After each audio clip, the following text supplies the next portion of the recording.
चालू करू करा पाणी कुठं चालू आपलं का काय झालं? काय 2 तास लाईट ती सुद्धा आली नाही नीट. शाळा. आता पाणी मला सांगा नदीला पाणी किती आहे बघा. भरपूर आहे.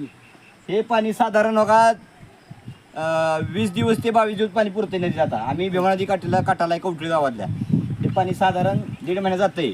तरी पण प्रशासन का बरं असं हलगर्जीपणा करतं हे काही मला कळत नाही. शेतकरी ह्यांना मारायचं आहे का बघा. हे शिवाय तुमची किती शेती आहे? 5 एकर शेती आहे.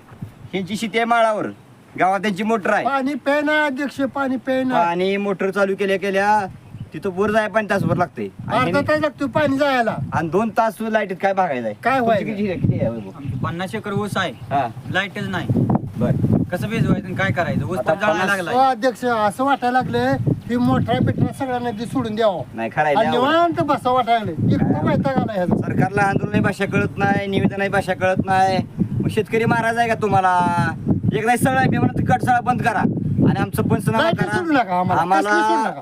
हेक्टरी 5 लाख रुपये म्हणून अनुदान द्या. बरोबर आहे शिवाना? हो बरोबर आमचा आहे. ऊस सगळा तिकडे तुम्ही कुठं घालायकडे घाला. काय त्यांना काय आता तुम्ही दोघं जण करायचं? किती वाजता आला? 2 वाजता आला लाईट येते म्हणून. आता 6 वाजले द्या. जेवण नाही सकाळपासून जेवण जेवण नाही. नाही त्या मोठ्यासाठी वाट बघत बसलो या. अवघड परिस्थिती आहे हा? आणि म्हणून शेतकऱ्याचं जनजीवन आता विस्कळीत झालेलं आहे. आता बघा नदीला पाणी किती आहे.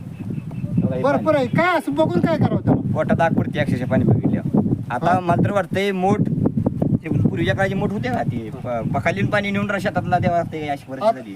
ती करायचं का आता? तेवढं तीच राहिली काय? उद्योगधंदेवाल्याला लाईट आहे शिवाना हा. आणि आपल्या शेतकऱ्याला नाही, लाईट शिटीत सगळ्याला लाईट भरपूर आहे. शहरी 24 भागात तास आहे. उद्योग पण शेतकऱ्यावर सगळं आहे काही.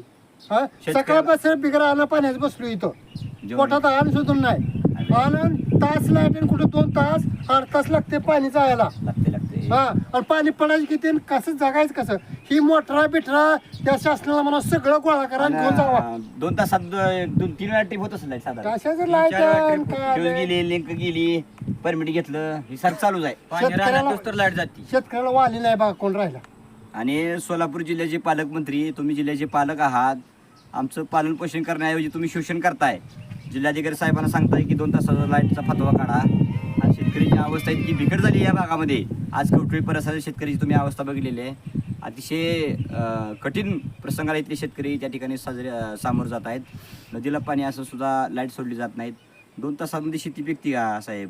2 तासामध्ये कुठलंही फळबाग किंवा कुठलाही पीक त्या ठिकाणी येत नाही. आणि कसं चालायचं सांगा बरं? त्यांना काय घेणं देणं आहे? काय त्यांना पगार येते सगळं? काय त्यांना घेणं देणं आहे का? त्यांच्या पगारी चालू आहे, सगळं व्यवस्थित चाललंय. मरणार आहे की शेतकरीच मरणार आहे हो तेवढा. बरं शेतकरी ह्यांना आंदोलन सुद्धा भाषा कळना. मोर्चा काढला तरी सुद्धा लाईट सोडत नाही राव. तुम्ही आंदोलन करा नाही तर फास घ्या. त्यांच्या पगारी तोट नाही. लय अवघड आहे. आणि मराने सगळं शेतकऱ्याचं आहे बघा. शेतकऱ्याला मारणं अवघड आहे. जगायचं कसं आणि राहायचं कसं अवघड आहे हो.